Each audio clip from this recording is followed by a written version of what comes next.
Jika manusia diselamatkan hanya karena percaya, apakah dengan demikian perbuatan tidak diperlukan lagi? Tahukah Anda bahwa doktrin ini bertujuan untuk menyatakan bahwa Taurat tidak dibutuhkan untuk memperoleh keselamatan? Apakah Anda setuju? Shalom. Torah 30 menit tidaklah menyatakan bahwa semua pandangan kami pastilah benar. Tetapi segala sesuatu yang ada di muka bumi ini haruslah diuji dengan kebenaran firman. Kami bukanlah penganut agama Yahudi, baik ortodok ataupun mesianik. Tetapi kami adalah pelaku Taurat, yang melakukan semua hukum-hukum sesuai dengan yang tertulis di dalamnya. Bagi kami Yehusha Kristus adalah El, dan Juru Selamat, utusan Bapa di sorga.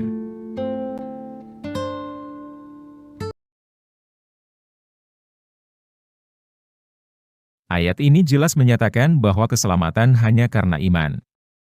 Bukan karena usaha, ataupun pekerjaan seseorang untuk mendapatkan keselamatan itu sendiri. Melainkan pemberian yang berasal dari Yahwa Elohim.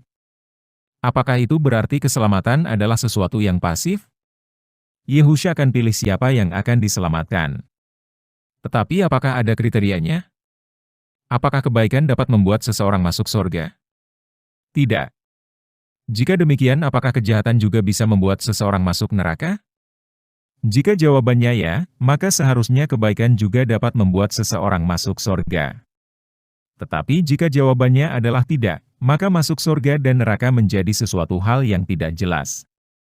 Apakah perikop ini mengatakan bahwa tidak ada kriteria sama sekali dasar pemilihan Yehusha Kristus, siapa yang akan masuk surga dan siapa yang akan dilempar ke neraka? Jika tidak ada kriteria, mengapa seseorang dipilih untuk diselamatkan? Apakah Yehusha Kristus memilih secara random? Suka-suka Kristus tanpa ada dasarnya sama sekali? Jika memang demikian, bila seseorang masuk neraka, maka ia tidak dapat disalahkan. Karena ketepatan saja ia tidak dipilih. Menurut pandangan kami konsep ini sangat membingungkan. Mari kita perhatikan ayat berikut. Terlihat Rasul Yakobus menyatakan sesuatu yang bertentangan dengan apa yang sudah dikatakan Rasul Paulus. Bahwa seseorang dibenarkan karena perbuatan-perbuatannya dan bukan hanya karena iman. Apakah itu berarti Rasul Yakobus dan Rasul Paulus mempunyai doktrin yang berbeda, atau bahkan saling tidak sepakat satu dengan yang lainnya? Tahukah Anda, bahwa surat-surat Rasul Paulus sering ditafsirkan ia adalah satu-satunya Rasul yang terang-terangan menentang Taurat sebagai bagian dari iman orang-orang percaya? Benarkah demikian?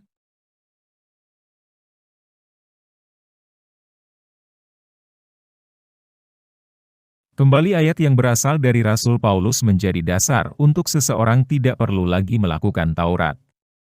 Seseorang tidak dibenarkan karena melakukan Taurat, tetapi hanya karena iman di dalam Kristus. Jika demikian, untuk apakah seseorang melakukan Taurat? Bukankah hanya kesia-siaan belaka? Apakah kami di Torah 30 menit sebagai pelaku Taurat tidaklah sependapat dengan apa yang sudah dikatakan oleh Rasul Paulus? Tentu saja kami sependapat dengan Rasul Paulus 100%, sebagai Rasul yang diurapi oleh Roh Kudus. Mari perhatikan ayat berikut. Sekali lagi Rasul Paulus berkata dibenarkan oleh iman dan bukan karena melakukan Taurat. Seperti yang sudah kami katakan di awal, bahwa doktrin keselamatan tanpa perbuatan, tidak lain untuk menyatakan bahwa Taurat tidaklah diperlukan sama sekali yang mana ayat-ayat pendukungnya berasal dari surat-surat Rasul Paulus. Melakukan Taurat adalah perbuatan yang sia-sia.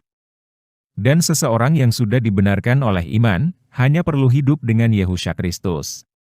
Dari ayat-ayat di atas akan mudah seseorang memberikan kesimpulan, bahwa seseorang dibenarkan hanya karena iman, tanpa perbuatan, tanpa Taurat, dan hanya perlu hidup dengan damai sejahtera di dalam Kristus. Jika demikian, sekali lagi pertanyaannya adalah, mengapa Anda dipilih dan orang lain tidak? Mungkin akan ada yang menjawab, itu adalah hak prerogatif Yehusha Kristus memilih yang mana mau dipilih.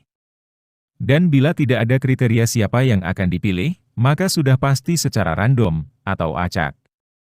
Masuk akalkah? Tentu saja tidak. Yang berarti ada sesuatu yang salah dimengerti dalam menafsirkan surat-surat Rasul Paulus.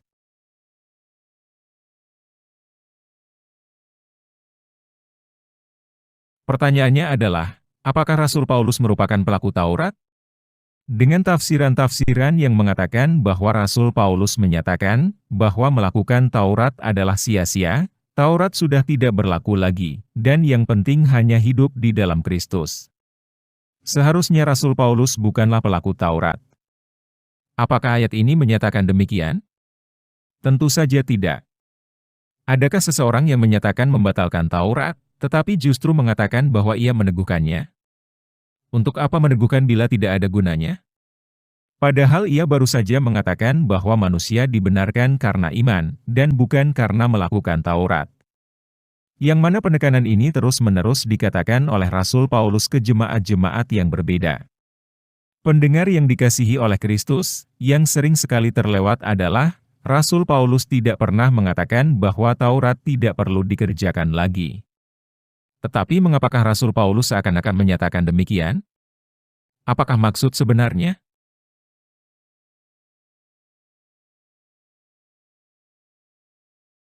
Rasul Paulus adalah seorang rasul yang banyak sekali menginjili di luar tanah Yerusalem.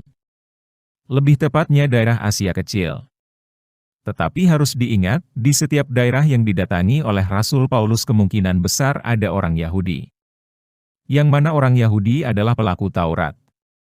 Sebenarnya perkataan Rasul Paulus yang menyatakan, dibenarkan oleh iman dan bukan melakukan Taurat, ditujukan kepada orang-orang Yahudi. Perhatikan bagian berikut. Rasul Paulus yang sebelumnya beragama Yahudi, dan dahulu merupakan bagian dari orang-orang Farisi, sangatlah mengerti bahwa bangsa Yahudi melakukan Taurat tetapi tidak didasari cinta kasih mereka terhadap Yahuwa Bapa sebagai yang memberikan Taurat. Apakah bisa demikian? Tentu saja bisa. Anda tetap bisa menjauhkan diri dari binatang-binatang haram, mengkuduskan hari Sabat di hari ketujuh dengan tidak bekerja, dan lain sebagainya yang tertulis di dalam Taurat. Tetapi dilakukan hanya karena kewajiban, dan bukan kasih. Karena kasih kepada Bapa di sorga adalah suatu iman percaya, bahwa apa yang diberikan, ataupun diperintahkan Bapa adalah untuk kebaikan umat manusia. Jadi pernyataan Rasul Paulus sebenarnya merupakan peringatan khusus kepada bangsa Yahudi. Jika Anda bangsa Yahudi, menyatakan diri sebagai pelaku Taurat, tetapi tidak berdasarkan kasih kepada Yahuwa Bapa, maka tindakan mereka dalam melakukan semua Taurat-Taurat tidak akan dibenarkan. Jika mereka bangsa Yahudi, mengasihi Yahuwa Bapa, pastilah mereka pun mengenal Yehusha Kristus sebagai utusan Bapa di sorga. Dan iman yang sama kepada Yahuwa Bapa, harusnya dimiliki juga oleh bangsa Yahudi kepada Yehusha Kristus. Karena ia adalah seseorang yang dinubuatkan akan datang untuk menggantikan Nabi Mose, mengajarkan Taurat-Taurat yang berasal dari Bapa di sorga. Di sisi yang lain Rasul Yakobus memberikan peringatan kepada setiap pengikut Yehusha Kristus, tetapi tidak melakukan Taurat. Dan hal ini kemungkinan besar ditujukan kepada orang-orang non-Yahudi. Yang mana mereka dari kecilnya memang tidak pernah mendengar mengenai Taurat.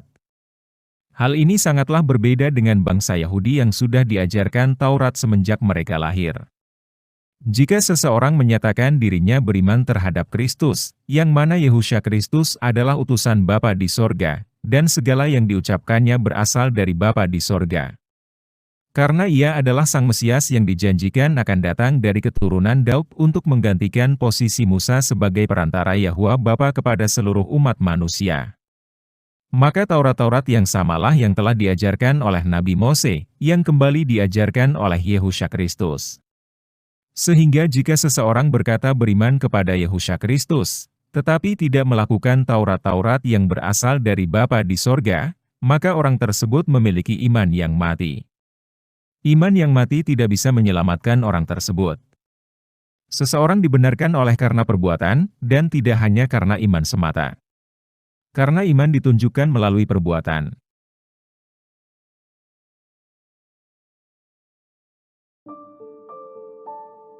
Kedatangan Yehusha Kristus sudah dinubuatkan ribuan tahun sebelum kelahirannya di muka bumi. Ia akan datang dari keturunan langsung Abraham, Ishak dan Yakub. Kedatangannya untuk menggantikan posisi Nabi Mose sebagai perantara antara Yahwa Bapa dengan bangsa Israel. Nabi Mose mengajarkan Taurat, begitu pula Yehusha Kristus. Tidak berasal dari manusia, melainkan dari Bapa di sorga. Beriman kepada Yehusha Kristus, berarti beriman kepada Yahwa Bapa. Iman seseorang ditunjukkan dengan perbuatan-perbuatannya. Dan sungguh-sungguh mendengarkan perintah-perintah Yahwa Bapa, yaitu Taurat.